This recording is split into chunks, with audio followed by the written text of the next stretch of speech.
እጅን በአፍ ያስጫነ ብዙዎችን ጉድ ያስባለ ነውር። ባረፉበት ሆቴል ክፍል በተደበቀ ካሜራ ተቀርጸው ራሳቸውን የልቅ ወሲብ ድረገጽ ላይ አግኝተውታል የጉዳዩ ባለቤቶች። በአውሮፓውያኑ 2023 አንድ ምሽት ላይ ኤሪክ ማህበራዊ ሚዲያ እየተመለከተ ነበረ። ልቅ ወሲብ ከሚታይባቸው ድረገጾች በአንዱ ላይም ፈጽሞ ያልጠበቀውን ነገር አይቷል። ጥንዶቹ ወደ ሆቴል ክፍል ገብተው ሻንጣቸውን ያስቀምጣሉ። ከዚያም ሲፈጽሙ ይታያል። እነዚህ ጥንዶች ራሱ ኤሪክና የፍቅር አጋሩ ነበሩ። ቪዲዮውን ከመመልከቱ ከሳምንት በፊት በደቡባዊ ቻይና ሸንዘን በሚገኝ ሆቴል ውስጥ አንድ ምሽት አሳልፈዋል።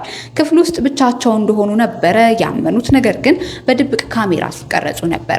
ኤሪክን ጨምሮ በርካቶች ልቅ ወሲብ በሚመለከቱበት ድረገጽ ላይ ቪዲዮ ተለቋል። ኤሪክና ፍቅረኛው በቆዩበት የሆቴል ክፍል ውስጥ የተገጠመው ድብቅ ካሜራ እንቅስቃሴያቸውን እየተከተለ ሲቀርጻቸው ነበር።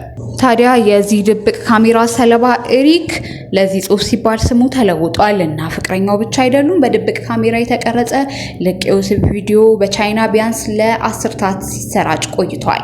በአገሪቱ ልቅ ወሲብ መቅረጽ ወይም ማሰራጨት ሕገ ወጥ ነው። ሴቶች ሆቴል ውስጥ ሲገቡ ድብቅ ካሜራ ተገጥሞ ከሆነ ማወቅ የሚችሉባቸው መንገዶች በማህበራዊ ሚዲያ ላይ ጥቆማ የሚሰጡ ሰዎች የተበራከቱት ያለ ምክንያት አይደለም። በጣም ትናንሽና የተለያየ ቅርጽ ያላቸው ድብቅ ካሜራዎች በስውር ቦታዎች ላይ ተቀምጠው የሰዎችን እንቅስቃሴ ይቀርጻሉ። ከወራት በፊት የወጣ ድንጋጌ የሆቴል ባለቤቶች በመኝታ ክፍሎች ውስጥ ካሜራ ተደብቆ ከሆነ ፍተሻ ማድረግ እንዳለባቸው ያስገድዳል። ቢቢሲ ባደረገው ምርመራ በተለያዩ የልቅ ወሲብ ድረገጾች ላይ በሺዎች የሚቆጠሩ በድብቅ ካሜራ ሆቴል ውስጥ የተቀረጹ ቪዲዮዎችን አግኝቷል። አብዛኞቹ ቪዲዮዎች የሚተዋወቁት ቴሌግራም ላይ ነው። የቢቢሲ ዘጋቢ በ18 ወራት ውስጥ ቴሌግራም ላይ የሚተዋወቅ 6 የተለያየ ድረገጾችን አግኝታለች። በእነዚህ ድረገጾች ከሚቀርቡት ቪዲዮዎች መካከል በ180 የሆቴል ክፍሎች የተቀረጹ ይገኙበታል። እነዚህ ቪዲዮዎች በቀጥታ የሚተላለፉትም ጭምር ናቸው። ቢቢሲ ዘጋቢ ለ7 ወራት ክትትል ያደረገችበት ድረገጽ በ54 ካሜራዎች የተቀረጹ ቪዲዮዎች ተገኝቶበታል። ቢያንስ ግማሽ ያህሉ ካሜራዎች በአንድ ጊዜም ጥቅም ላይ ይውላሉ። በእነዚህ ወራት ውስጥ በሺዎች የሚቆጠሩ የሆቴል እንግዶች ቪዲዮ ተቀርጸዋል ማለት ነው። በርካቶች ቪዲዮ እየተቀረጹ መሆኑን አያውቅም። የሆንግ ኮንጉ ኤሪክ ወጣት ሳለ በድብቅ ይቀረጹ የነበሩ የወሲብ ቪዲዮዎችን ይመለከት ነበር። ሰዎች እየተቀረጹ እንደሆነ አለማወቃቸው ይስበኝ ነበር። ለቀረጻ ተብሎ የተዘጋጀ ልቅ ወሲብ ተውኔታዊ ነው ይላል ኤሪክ። አሁን በ30ዎቹ ዕድሜ ክልል ይገኛል። በድብቅ መቅረጽ ምን አይነት ስሜት እንደሚፈጥር ተረድቷል። አሁን በድብቅ የተቀረጸ ቪዲዮ መመልከት አንዳችም ደስታ አይሰጠውም። ፍቅረኛው ኤሚሊ ስሟ ተቀይሯል። በድብቅ ቪዲዮ መቀረጻቸውን ሲነግራት እየቀለደ ነበር የመሰላት። የሆቴል ቆይታቸው ወደ 1 ሰዓት ቪዲዮ ወርዶ በድረገጽ መለቀቁን ስታውቅ የስራ ባልደረቦቿና ቤተሰቦቿ ቢያዩት ምን እንደሚፈጠር በማሰብ ትጨነቅ ጀመር። ጥንዶቹ ለሳምንታት ማውራት ተሳናቸው። ቢቢሲ ባደረገው ምርመራ መሰረት በድብቅ ካሜራ ልቅ ወሲብ ከሚያስተላልፉ ኤጀንቶች አንዱ ኤኬኤ ይባላል። የቢቢሲ ዘጋቢ ድረገጹ እንደሚከታተል ደንበኛ ራሷን ስታቀርብ በየወሩ $47 እንድትከፍል ትጠየቃለች። 5 የድብቅ ካሜራ ቪዲዮ አማራጭ በድረገጽ ይገኛሉ። እንግዶች ሆቴል ክፍላቸው ከገቡ ጀምሮ ቀረጻው ይጀምራል። ቪዲዮቹ ከመጀመራቸው አንስቶ መመልከት፣ ከመሃል መጀመር ወይም በስልክ ኮምፒውተር ላይ መጫን ይቻላል። ኤኬኤ የተባለው ኤጀንት በቴሌግራም ይዘቱን ያስተዋውቃል። አንደኛው የቴሌግራም ገጽ 10,000 ተከታዮች አሉት። በቴሌግራም ገጹ ላይ በክፍያ የልቅ ወሲብ ቪዲዮዎችን ማግኘት ይቻላል።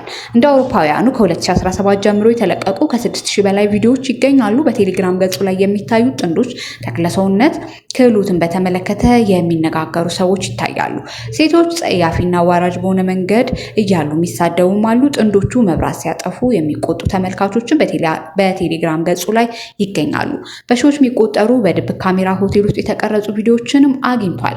የቢቢሲ ዘጋቢ ማንነቷን ሳትገልጽ ከኤኤኬ ጋር ባደረገችው ንግግር የካሜራ ባለቤት የሚባልን ሰው ማንነት በድንገት አጋልጦላታል።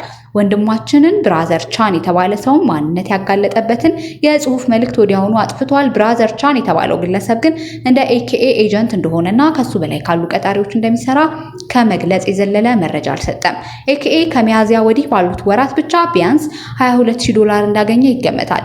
የቻይና ስታቲስቲክስ ቢሮ መረጃ እንደሚያሳየው አምና በአገሪቱ አማካኝ ገቢ ተብሎ የተመዘገበው ገቢ $6,200 ነው። በቻይና ለድብቅ ቀረጻ የሚውል ካሜራ መግዛትን የሚከለክል ድንጋጌ ቢኖርም በአንድ ገበያ ውስጥ በቀላሉ መሸመት እንደሚቻል ቢቢሲ ደርሶበታል። ቪዲዮዎችን በማጥፋት ተጎጂዎችን የሚረዳው ፌንሊስ የተባለ የተራድኦ ድርጅት እንደሚለው ቪዲዮዎቹን መሰረዝ ቀላል አይደለም። ቪዲዮዎቹን ከገጹ እንዲያጠፋ ለቴሌግራም የሚላከው መልእክት ምላሽ እንደማያገኝ ተቋሙ ይገልጻል። የቴክኖሎጂ ኩባንያዎች ትልቁን ኃላፊነት ይሸከማሉ። ይዘቶቹ የሚሰራጩት እነሱን ያወጡትን ፖሊሲ በመከተል ነው ሲልም ለቢቢሲ አስታውቋል። ቢቢሲ ስለ ኤኤኬ እና ብራዘር ቻን ድርጊትም ለቴሌግራም ቢያሳውቅም ኩባንያው እርምጃ አልወሰደም። ሆኖም ግን ቢቢሲ መረጃውን ለቴሌግራም ከሰጠ ከ10 ቀን በኋላ ኩባንያው ያለ ፈቃድ የወሲብ ይዘት ማስተላለፍ በቴሌግራም ፖሊሲ መሰረት የተከለከለ ነው። በሚሊዮኖች የሚቆጠሩ ጎጂ ይዘቶችን እንድናጠፋ ጥቆማዎች ይደርሱናል ሲል አስተያየት ሰጥቷል። ቢቢሲ በድብቅ ካሜራ በሚደረግ ቀረጻ የሆቴል እንግዶች ላይ በብዛት የተፈጸመ እንደሆነ ለኤኬ እና ብራዘር ቻን ቢገልጽ ምላሽ አልሰጡም። ከቀናት በኋላ ቪዲዮዎቹን ለማስተዋወቅ የሚጠቀሙባቸውን የቴሌግራም አካውንቶች አጥፍተዋል። ኤሪክ እና ኤሚሊ በደረሰባቸው ነገር ከገጠማቸው ድንጋጤ አልወጡም። ሆቴል ውስጥ ማረፍ አቁመዋል። ሰዎች አይተዋቸው ማንነታቸውን እንዳይለዩ በሚል ኮፍያ አድርገው መንቀሳቀስ ጀምረዋል። ቪዲዮዎቹን በድጋሚ ተለቆ ሊሆን ይችላል በሚል ስጋት ኤሪክ ቴሌግራምን አልፎ አልፎ ያስሳል። ቴሌግራም ላይ የወሲብ ቪዲዮ መመልከት ግን ማቆሙን ይናገራል። የዚህ ዜና ምንጮችን ቢቢሲ ሲሆን በየዕለቱ ከመዝናኛ ከፖለቲካ ዓለም ፈጣን መረጃ እናደርሶታለን።